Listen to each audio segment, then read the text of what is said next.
Right now, two high-profile inmates on Texas's death row now have chances at reclaiming their innocence and freedom. The last 48 hours have led to new developments in the cases of Robert Roberson and Melissa Lucio. Victor Jacobo has the latest on both cases, putting the death penalty in the national spotlight.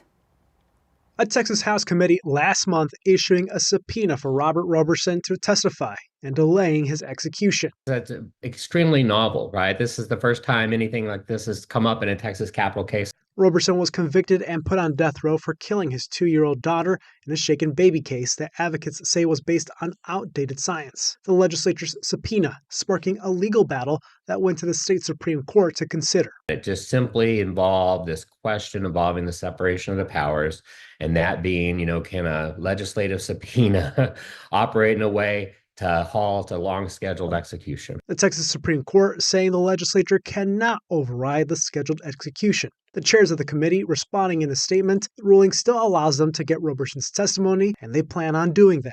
In the case of Melissa Lucio, who was also put on death row for killing her 2-year-old daughter, the State Court of Criminal Appeals ordered the original trial court to review the case. The findings unsealed this week. The trial court issued findings of fact and conclusions of law. Basically, it contains its recommendation, and the trial court found that it believes that Melissa Lucio is in fact actually innocent. The trial court reviewing the case, recommending Lucio's conviction be overturned because of new science and questions over evidence and testimony presented by prosecutors. That means Lucio could get a new trial. Experts say both cases may prompt more scrutiny on death row cases and laws. The light that's been shown on these two cases, I think, will end up being helpful in that regard.